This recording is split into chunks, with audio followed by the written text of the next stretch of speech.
안녕하세요 여러분. 오늘의 천자문 사자는 10화 노결위상입니다. 이슬로 매절결 할위 서리상이 되겠습니다. 이 사자를 번역하면은 맺힌 이슬이 서리가 된다가 되겠습니다. 이는 계절이 추워지고 있음을 의미하는데요. 앞선 사자 운동치우에서는 양의 기운이 커지면서 점차 날이 풀리고 대지에 생기를 주는 비가 내리는 절기를 이야기했습니다. 그리고 이제 온기가 커지면서 대지가 차갑게 얼어붙는 절기에 대해 이 로결위상에서는 이야기하고 있습니다. 가을의 백로는 차가운 이슬이 맺히는 시기입니다. 백로는 9월 8일 이 중추에 해당되고요. 차가운 이슬이 더욱 차지게 되면 서리가 되니 바로 절기상 상강이 되겠습니다. 상강은 10월 23일 개추에 해당되니 대지는 양기가 빠지고 응기로 덮이게 됩니다. 이 농사철로는 봄에 뿌린 농작물을 누렇게 익어 거둬야 하는 시기이기도 합니다. 주역에서는 이렇게 양기가 움츠러들고 온기가 왕성해지는 이 âm력 10월의 개를 이 중지곤으로 삼았습니다. 앞선 중천곤과 반대로 6효가 모두 음으로 된 특징이 있습니다. 중지곤을 이루는 6효를 설명하는 효사 중에서 이 초6을 설명하는 문구가 바로 이상견빙지가 되겠습니다. 즉, 이 서리를 밟게 되면 곧 얼음이 단단해진다는 말입니다. 다시 말하면은 늦가을 서리가 내리기 시작하면은 곧 얼음이 단단해지는 겨울이 찾아온다는 말인데요. 이는 다가올 추위에 대비하라는 말이기도 합니다. 그럼 글자에 대해 살펴보도록 하겠습니다. 먼저 이슬로를 설명드리겠습니다. 이 자는 비우자 머리에 아래가 길로자로 되어 있습니다. 길로자는 발족과 각각각의 합자로 되어 있죠. 각각각은 각골자를 보면은 거주지를 뜻하는 구멍혈과 발지자의 합으로 구성되어 있음을 알 수 있는데요. 이 발이 입구를 향하고 있으니 어디 갔다 돌아오는 모습입니다. 그래서 초기 자형의 의미는 도착하다, 오다 였다고 합니다. 이후 구멍혈은 이 입구자로 바뀌고 이 발지자는 이 정지와 도착의 의미가 있는 이 발지자가 뒤집어진 이 천천히 걸을 쇠로 바뀌게 됩니다. 그리고 이 변에는 거리를 뜻하는 이 행자가 이렇게 붙기도 하는데요. 즉 거리에서 돌아오다는 말이 되겠습니다. 이후 자형은 이 입구에 발이 하나만 그려져 있으므로 한 명씩 차곡차곡 돌아오는 것으로 풀이되었습니다. 그래서 이 자형은 각각 따로의 의미로 더욱 발전하게 되는데요. 그래서 오늘날 이 각각각이 뜻하는 바도 각각, 각자, 따로따로, 여럿, 서로서로, 모두 등의 의미를 갖고 있습니다. 길로자는 이 발족과 각각각의 합입니다. 디조올 치는 이 멈춘 발을 의미하지만은 발족자는 움직이는 기능을 뜻하는 발입니다. 따라서 자형은 도착과 이제 출발을 동시에 의미한다고 풀이가 되었습니다. 그래서 초기 자형의 의미는 오고 가다 였습니다. 이후 자형들은 사람들이 오고 가는 이 길 혹은 이 우마차가 오고 가는 도로로 그 의미가 발전하게 됩니다. 그래서 오늘날 이 길로자가 뜻하는 바는 길, 도로, 도리, 방법, 중요한 자리, 요직, 나그네 등이 되겠습니다. 한편 이 자형은 오고 가는 길을 이 구분하는 이 길가의 이 울타리를 뜻하기도 하는데요. 이때는 울장락으로 불립니다. 울장은 울타리를 뜻하죠. 이슬로는 길로자와 비우자의 합자입니다. 머리부에 이 비우자가 있으니 기상현상임을 의미하는데요. 길루자는 각각 낱개로 도착하고 지나간다는 속뜻이 있는 자형입니다. 따라서 이 머리부에 비우자를 넣어서 이 자형은 수증기가 풀립에 송이 낱개로 맺히고 사라지는 이 이슬을 표현하였습니다. 이슬로가 뜻하는 바는 이슬, 진액, 좋은 술, 허무함, 보잘것없음, 고달프다, 적시다, 적다.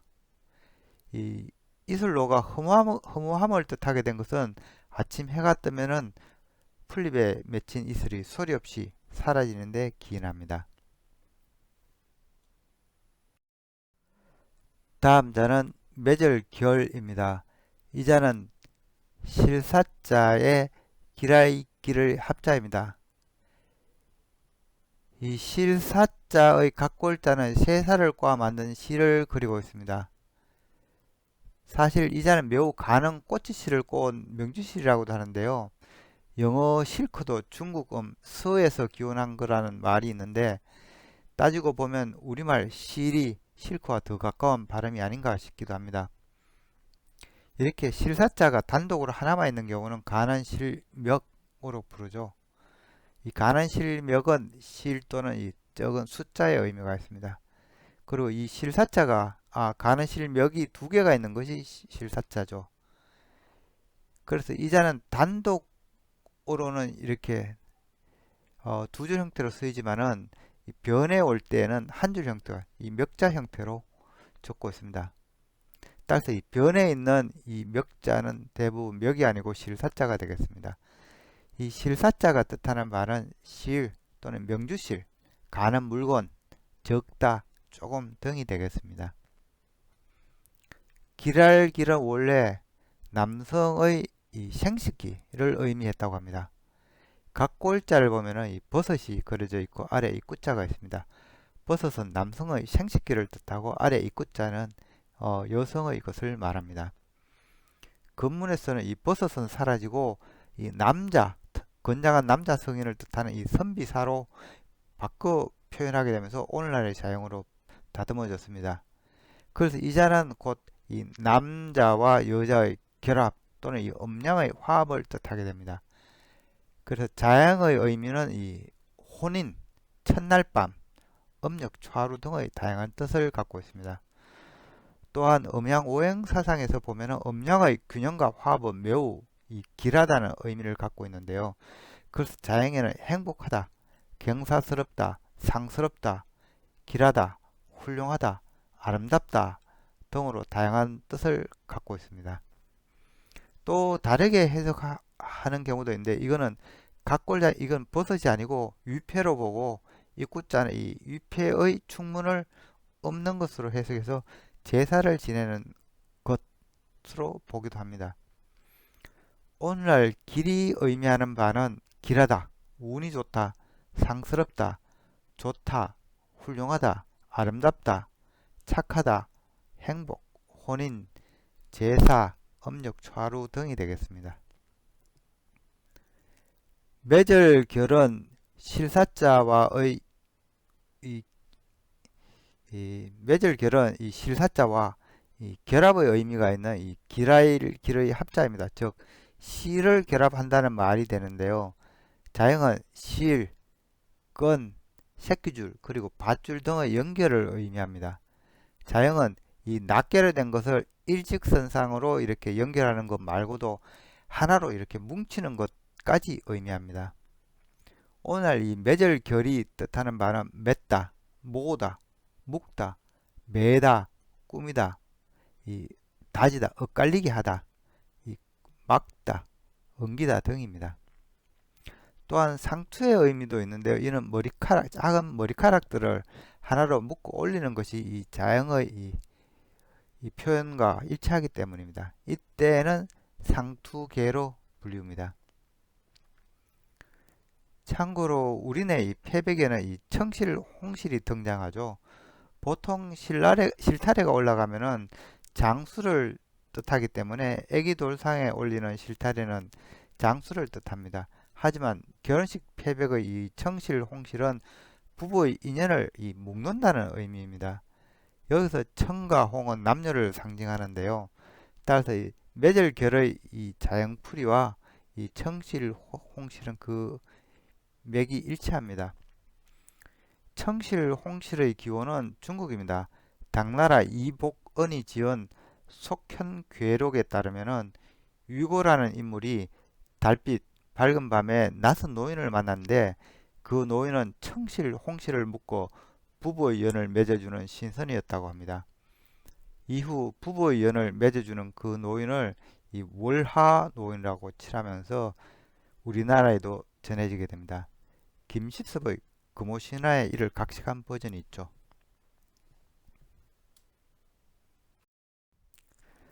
다음 자는 할위입니다.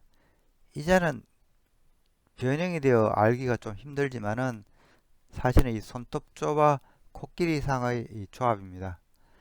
손톱조는 이 아래를 향한 이 손을 그린 자형인데요. 사실은 인간의 손이 아닌 이 날짐승의 날카로운 발톱을 그린 자형이었습니다.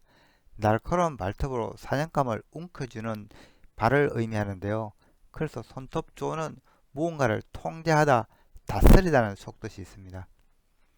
그 예로 이 통달의 달이 있는데요. 통달의 달의 이 겉문을 보면은 이 거리에서 양을 모으는 이 손을 뜻하기 위해 손톱조가 이렇게 들어가 있습니다. 자양은 거리행, 양양, 그리고 이렇게 발짓자가 있어서 이 양이 거리에서 걷는 모습인데요. 손톱조가 있어서 양모리를 뜻하고 있습니다. 양을 능숙하게 모으는 모습에서 능숙하다, 통달하다는 뜻을 전하고 있는 것입니다. 켈체자에도 이 남목 위에 손톱조가 있습니다. 이 자는 손으로 나뭇잎이나 열매를 따는 모습을 그린 것입니다. 그래서 이 손톱조가 뜻하는 바는 손톱, 갈기, 긁다, 움켜쥐다, 지키다 등이 되겠습니다. 코끼리상은 이 긴 코와 상아를 가진 이 코끼리를 묘사한 상형문자입니다. 각골자가 있었던 상나라 때만 해도 황하유역에는 코끼리가 서식했었다고 합니다. 그래서 중국 청동기 유물 중에는 코끼리 모형들이 종종 출토되기도 하는데요. 사진의 청동기 유물도 그 중에 하나입니다. 그러나 무분별한 상하 수집과 전쟁으로 인해 중국 코끼리는 멸종이 되었습니다. 학자들에 따르면 중국 코끼리는 지금 태국 쪽에 있는 아시아 코끼리와는 또 다른 종이라고 하네요. 그렇다 보니 코끼리가 멸종하다 보니 후대 사람들은 코끼리를 전혀 보지 못하게 됩니다. 그래서 이 코끼리의 형상에 대해서 이런저런 말들이 많이 생겨나게 됩니다. 그래서 코끼리 상에는 유차다, 본뜨다, 표현하다는 뜻도 있습니다. 코끼리 상이 뜻하는 바는 코끼리, 상아, 이 모양, 형상, 유추하다, 이 조짐, 정계 등의 뜻을 갖고 있습니다. 할위는 다스리다는 의미가 있는 이 손톱조와 이 코끼리 상의 조합입니다. 각 골자를 보면은 이 코끼리를 부리는 손과 이 손에 반응하는 코끼리가 그려져 있습니다. 겉문에서 이 손은 다스림의 의미가 있는 손톱조로 굳어지게 되는데요. 과거 코끼리는 무거운 짐과 물자를 운반하는 수단이었습니다. 성체 코끼리는 사실상 길들이는 것은 불가능합니다. 그래서 어린 개체를 길들이게 되는데요. 발에 쇠사슬을 걸어 말뚝에 묶고 움직이지 못하게 하면은 성체가 되어도 충분히 그 말뚝을 뽑을 수 있는데도 이미 마음속에 안 된다는 심리적인 말뚝이 박혀 있어 사람들 말에 순응하게 된다고 합니다. 그래서 코끼리를 부리는 것을 의미하는 이 할위자에는 속이다, 꾸미다는 뜻도 포함되어 있습니다. 소전에서는 그 의미를 따로 나타내기 위해서 변에 이렇게 사람인을 넣어 자연분할을 시킨 것이 거짓위, 속일 위입니다. 그래서 이 위는 속이다, 그릇되게 바꾸다, 그런 양 보이다 등의 뜻을 갖고 있습니다.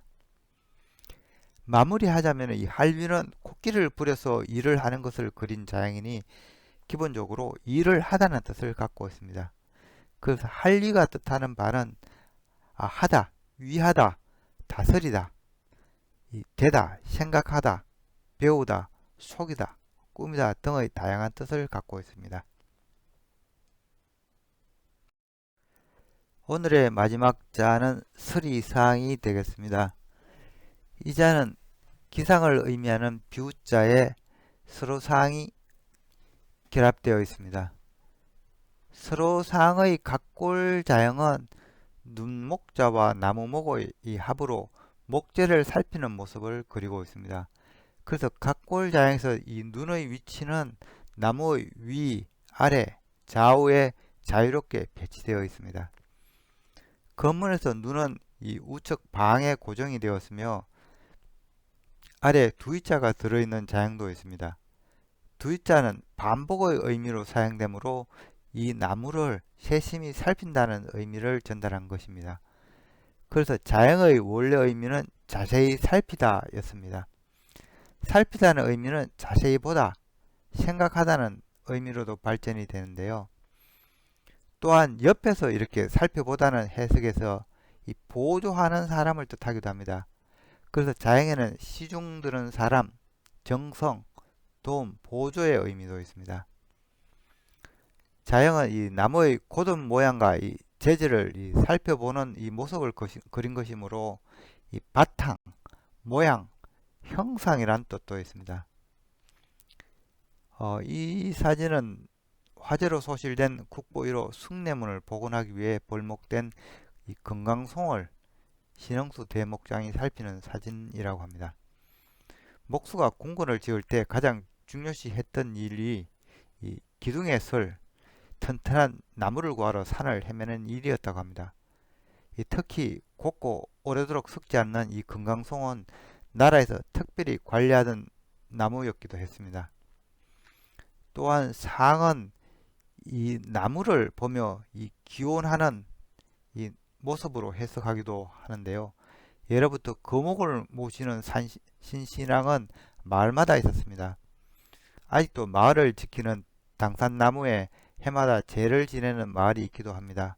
그래서 자형은 빌다, 기원하다는 의미도 있으며 이때는 빌양으로 읽습니다.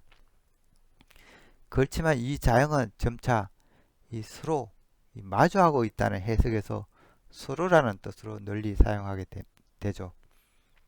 한편 이 서로상에는 곱고 반듯하다는 그런 속뜻이 있는데요.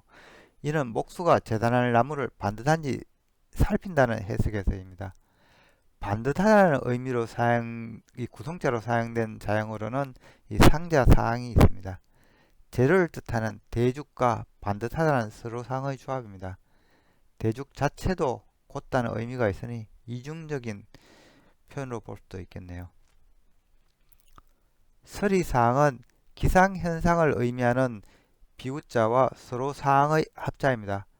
서리는 수직으로 곱게 자라면서 이렇게 가지를 치는 특징이 있습니다. 이 모습이 반듯한 나무를 연상시키는데요. 또한 이 서리발은 곱게 뻗친 얼음살로 되어 있습니다. 따라서 옛사람들은 서리를 표현할 때 곧은 나무를 뜻하는 이 서로상과 기상현상을 뜻하는 이 비우자를 결합하여 표현을 한 것입니다. 서리는 이 모습이 희고 가늘고 날카롭습니다. 따라서 이 모습에서 흰 머리카락, 날선 모습, 엄하다, 차갑다, 날카롭다 등의 다양한 의미로 사용되고 있으며 또한 흰 머리카락은 세월을 상징한다 해서 이 서리사항에는 세월이라는 뜻도 있습니다. 따라서 이 서리사항이 뜻하는 바는 서리, 흰 가루, 세월, 깨끗한 절개, 흰 머리카락, 날카로움, 엄함, 차가움 등이 되겠습니다. 이상으로 오늘의 천자문사자 노결위상, 즉 이 맺힌 이슬이 서리가 된다는 사자성어를 마치도록 하겠습니다. 노결위상은 64개에서 중지곤과 관련된다고 앞서 말씀드렸습니다.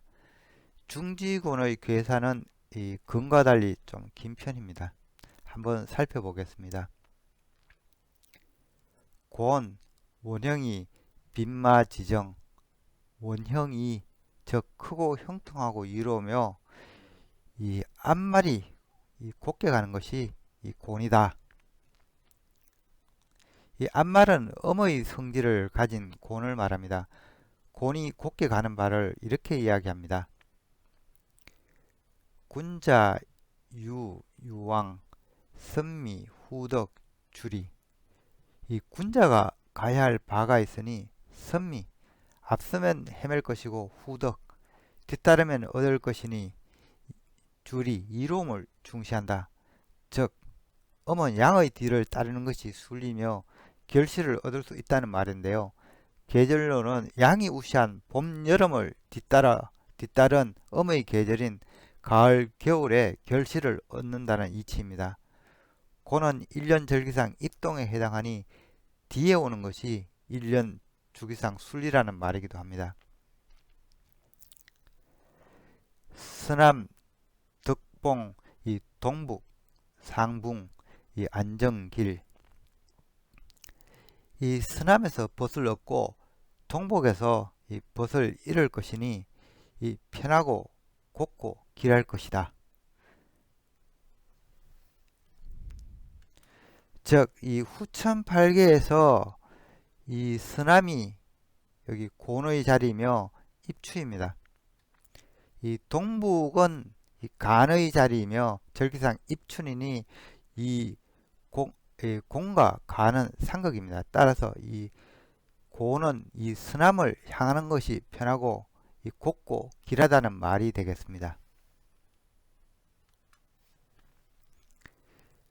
주역의 64개는 모두 음양을 가리키는 이 육효의 조합으로 구성됩니다. 이 공교의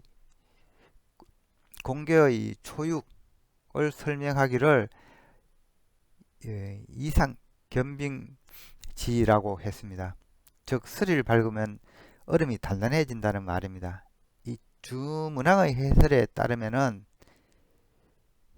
이상견빙, 엄시응야, 순치기도, 지견빙야라 했습니다. 즉 이 서리를 밟으면 얼음이 단단해진다는 말은 음이 바야흐로 엉기기 시작하고 그 도에 익숙해지니 얼음은 단단하게 된다고 설명합니다. 이는 계절적으로 늦가을 서리가 내리기 시작하면 점차 추위가 자리 잡으면서 얼음이 단단한 겨울이 찾아온다는 말로 풀이가 됩니다. 지금까지 시청해 주셔서 감사합니다.